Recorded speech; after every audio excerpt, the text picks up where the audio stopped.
Hello friends, welcome to దేవాంష్క diaries. ఇప్పుడు మీరు వినబోతుంది ఏ తీరం చేరిన ఈ బంధం స్టోరీలోని 70వ భాగం. బయటకు వచ్చిన మోక్ష తను మణికర్ దగ్గరికి రాకముందు ఉన్న ఫ్రెండ్ దగ్గరికి వెళ్తే ఆ ఫ్రెండ్ మోక్షని చేదరించుకొని బయటికి గెంటేసింది. మోక్షకి ఎక్కడికి వెళ్లాలో అర్థం కాక రోడ్ మీద నడుస్తూ మణికర్ అన్న మాటల గురించి ఆలోచిస్తూ ఉంటే ఇంతలో తన ఆఫీస్లో వర్క్ చేసే ఒక కుర్రాడు మోక్షని చూసి వెక్కిలిగా నవ్వుకుంటూ దొరికింది అనుకుని తన దగ్గరికి వెళ్లి అడ్డంగా బైక్ ఆపాడు. అప్పటికే చీకట్లు ముసురుకుంటూ సూర్యుడు వెళ్లి చంద్రుడికి వెల్కమ్ చెప్తూ ఉన్నాడు. అంటే సాయం సంధ్య వేళ అయ్యింది.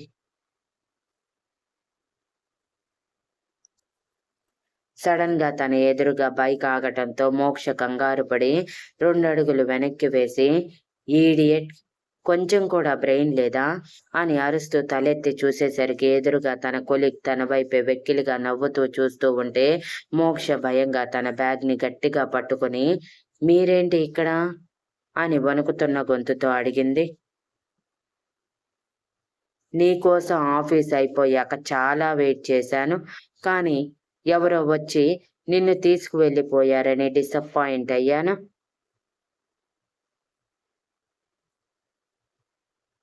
సరేలే, ఈ రోజుకి అతను పండగ చేసుకుంటున్నాడు అనుకునేలోపు ఇలా రోడ్ మీద దర్శనం ఇచ్చావు. వెళ్దామా అలా నా రూమ్కి? నేను ఫ్రీనే, ఈ నైట్కి ఎంత కావాలంటే అంత ఇస్తాను అని వెక్కిలిగా నవ్వుతూ అన్నాడు ఆ కొలీగ్. మోక్షకి తన మీద తనకే అసహ్యం వేస్తూ ఉంటే, మీరేదో తప్పుగా అర్థం చేసుకున్నారు, నేను అలాంటి అమ్మాయిని కాదు, ఇదంతా ఎవరో కావాలనే చేశారు నన్ను డిఫేమ్ చేయటానికి, ప్లీజ్ నన్ను వదిలేయండి అని అతన్ని దాటుకొని ముందుకు వెళ్తూ ఉంటే అతను మోక్ష వెనక్కి వెళ్తూ, చాలులే, పతివ్రతల తెగ మాటలు చెప్తున్నావు, నీ ఫోన్ కి వచ్చిన మెసేజ్ వేరే ఎవరో చేశారంటే ఎలా నమ్మగలం? పైగా నిన్ను చూస్తుంటే పెళ్లి కూడా కాలేదట్టుంది అని వల్గర్గా మాట్లాడుతుంటే మోక్ష కోపంగా అతని వైపు చూస్తూ, మీరు ఇలానే మాట్లాడితే నన్ను రోడ్ మీద న్యూసెన్స్ చేస్తున్నావని కేస్ వేస్తాను, మర్యాదగా ఇక్కడి నుంచి వెళ్ళిపోండి, నేను మీరు అనుకునేలాంటి అమ్మాయినైతే అస్సలు కాదు అని గంభీరంగా పలికింది. కానీ మనసులో మాత్రం భయంగా ఉంది. పైగా వచ్చిపోయే వాళ్ళు వాళ్ళ వైపు విచిత్రంగా చూస్తూ ఉన్నారు.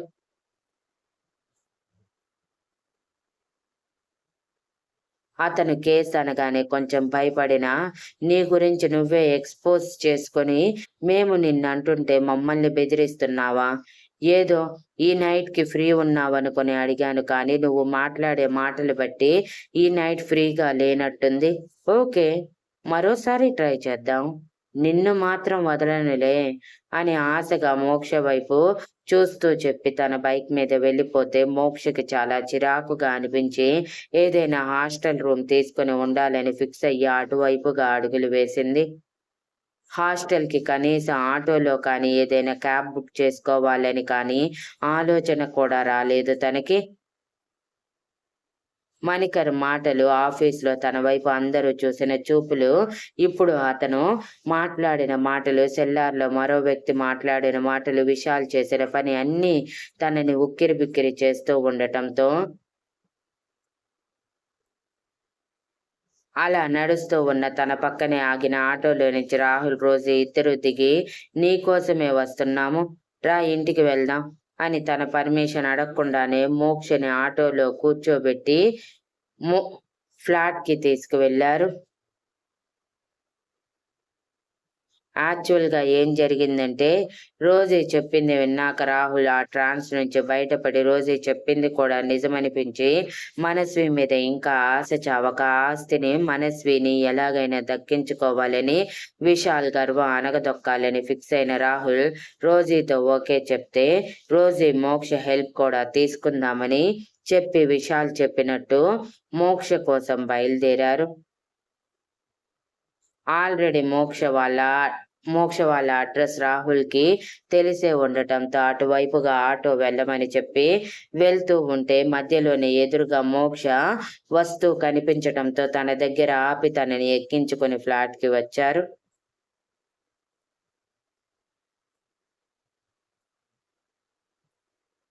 ఫ్లాట్కి వచ్చాక మోక్ష నిస్సత్తువుగా బ్యాగ్ కిందకి వదిలేసి సోఫాలో కూలబడగానే రోజీ తనకి వాటర్ జ్యూస్ తీసుకువచ్చి ఇచ్చి, అసలేం జరిగింది మోక్ష? విశాల్ వచ్చి నువ్వు ఆ ఇంటి నుంచి బయటికి వచ్చేశావని చెప్పాడు. మాకు నమ్మశక్యం కాలేదు. ఎంతైనా నువ్వు మణికర్ ప్రాణం కంటే ఎక్కువగా ప్రేమించుకుంటున్నారు కదా. అందుకే కదా మొదటి పిల్లాన్ని వదిలేసి మరీ నీ వెనక పడ్డాడు అని రోజు వెటకారంగా అంది. కానీ ఆ వెటకారం బయటికి కనబడనివ్వకుండా అంది. మోక్ష ఏమీ మాట్లాడకుండా కనీసం రోజీ ఇచ్చిన వాటర్ కూడా తాగకుండా అంతే ఉండటంతో రాహుల్ రోజీ వైపు చూసి సైగ చేశాడు. రోజీ సరే అని తల ఊపి మోక్ష చేతిలో వాటర్ గ్లాస్ పెట్టి ముందు కొంచెం కూలవ్వు అని తన చేత వాటర్ తాగించాక, ఇప్పుడు చెప్పు ఏమయ్యింది అని అడిగారు. మోక్ష అప్పుడు ఏడుస్తూ జరిగిందంతా చెప్పి, మణికర్ కూడా నన్ను వదిలేశాడు. ఇలా చేస్తాడని ఊహించలేదు. వాడికి నా మీద కొంచెం కూడా నమ్మకం లేదు. పైగా నేనే కావాలని ఆ మెసేజ్ చేశానని అనుకుంటున్నాడు. కానీ వాడికి తెలియని విషయం, నాకు తెలిసిన విషయం. ఇదంతా విశాల్ చేసిన పని అని. అది చెప్పినా అర్థం చేసుకోవటం లేదు మణికర్ అని అంది.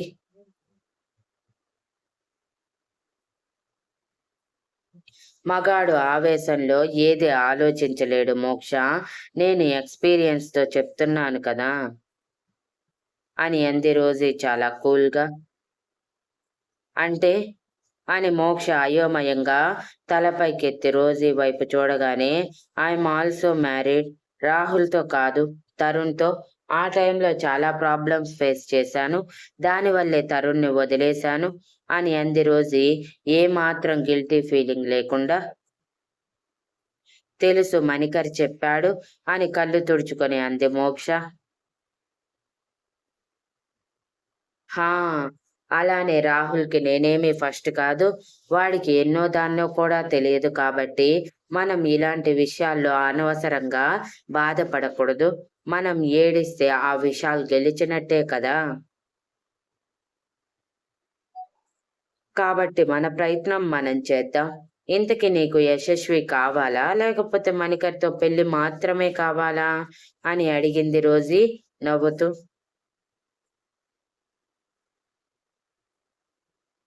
ముందు మణికర్తో పెళ్లి, తర్వాత యశస్వి. నాకు పిల్లలు పుట్టే ఛాన్స్ లేదు కాబట్టి యశస్విని నా కూతురిగా కళ్ళల్లో పెట్టి పెంచుకుంటాను అని అంది మోక్ష. అబ్బో అని రోజీ రాహుల్ మనసులోనే వెటకారంగా అనుకుని, సరే నీ ఇష్టం. ముందు కొంచెం ఫ్రెష్ అయి రాపో. ఆఫీస్ నుంచి డైరెక్ట్గా వచ్చేసినట్టున్నా అని చెప్పి సెకండ్ బెడ్రూమ్కి పంపించగానే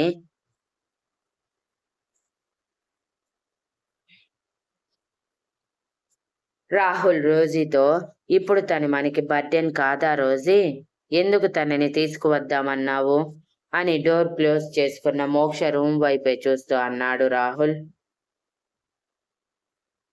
ఏంటి, ఇప్పుడు దాని మీద కూడా కన్నేశావా అని రోజీ నవ్వుతూ అడిగితే, ఛ, అలాంటిదేమీ లేదు. ఈ టైంలో అలాంటి ఆలోచనలు కూడా లేవు నాకు. ముందు మనస్వి కావాలి, తన తర్వాతే ఎవరైనా సరే అని పళ్ళు నోరుతో అన్నాడు రాహుల్. సరేలే, మనం అనుకున్నది ఎప్పటికైనా జరుగుతుంది. కానీ మోక్షని మనం పోషించాల్సిన అవసరం లేదు. తను కూడా జాబ్ చేస్తుంది, మర్చిపోయావా? తనకొచ్చే మనీలో కొంత మనకిస్తుంది. ఎంతైనా మన ఫ్లాట్లో ఉంటుంది కదా. సో తన బర్డెన్ మన మీద పడదు. ఇంకా మోక్ష మనతో పాటే ఉంటే విశాల్ గురించి తెలుసుకోవచ్చు. తన గతం గురించి తెలుసుకొని ఏదైనా వాడి వీక్ పాయింట్స్ ఉంటే వాటిని పట్టుకొని వాడిని ఆడుకోవచ్చు. లేదంటే వాటి ద్వారా మనస్విని విశాల్ని విడదీయచ్చు. ఏదైనా జరగచ్చు. మోక్ష వల్ల మనకి చాలా యూజ్ ఉంది. అందుకే తీసుకువద్దామని చెప్పాను. అంతేకాని తనని తీసుకువచ్చి మన నెత్తి మీద పెట్టుకోవటానికి కాదు అని కన్నింగా నవ్వుతూ అంది రోజీ. నీ బుర్రే బుర్ర రోజీ. Your awesome. అందుకే నిన్ను నేను ఇంతగా ఇష్టపడుతుంది అని రోజీని గట్టిగా హత్తుకొని ముద్దు పెట్టుకునే టైంకి మోక్ష ఫేస్ వాష్ మాత్రమే చేసుకుని బయటికి రావటంతో రాహుల్ రోజీకి దూరం జరిగి అసహనంగా మొహం పెట్టాడు. మోక్ష కూడా అది చూసి రాంగ్ టైంలో వచ్చానా అని నవ్వుతూ అడిగింది. అది ప్రత్యేకంగా చెప్పాలా ఏంటి అని కళ్ళు చిట్లించి అన్నాడు రాహుల్ కోపంగా. ఓకే ఓకే కంటిన్యూ, నేను రెస్ట్ తీసుకుంటాను అని తిరిగి రూమ్లోకి వెళ్తూ ఉంటే ఆగు మోక్ష, నీతో మాట్లాడాలి అని రాహుల్ని కళ్ళతోనే సైలెంట్గా ఉండమని చెప్పి మోక్షని సోఫాలో కూర్చోబెట్టాక నాకు విశాల్ గురించి ఇన్ఫర్మేషన్ కావాలి. వాడి వీక్ పాయింట్స్ నాకు తెలిస్తే అవి మనకి స్ట్రాంగ్ పాయింట్స్ అయ్యి వాడిని దెబ్బ కొట్టచ్చు అని కసిగా అంది రోజీ. మోక్ష రోజీ మాటలకి హహహ అని గట్టిగా నవ్వుతూ, మీకు పిచ్చి పట్టింది.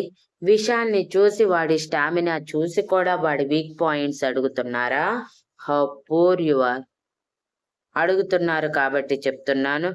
వాడి వీక్ పాయింట్ అల్లా యశస్వి మాత్రమే అని అంది మోక్ష. అయితే దాన్నే ఎత్తుకొచ్చేద్దాం, దాని ద్వారానే మనకి కావలసిన పని చేయించుకుందాం అని ఎగ్జైటింగ్ గా అన్నాడు రాహుల్.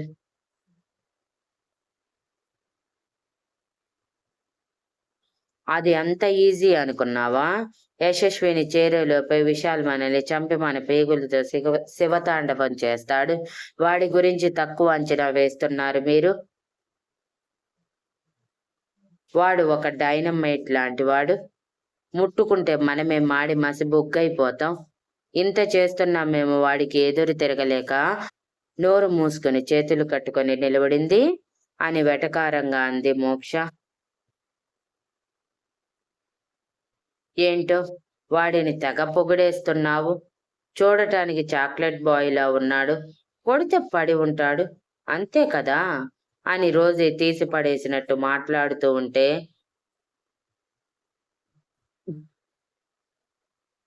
చూడటానికి మాత్రమే చాక్లెట్ బాయ్, వాడు కొడితే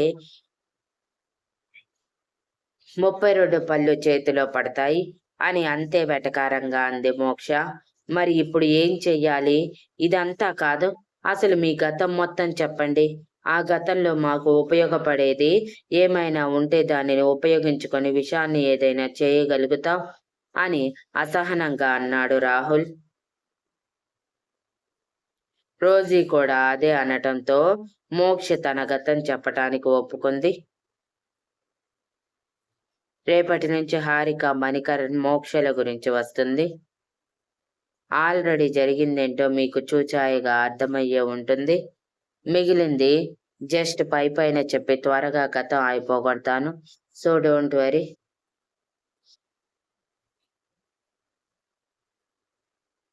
Thank you for listening and please like, share, comment and subscribe.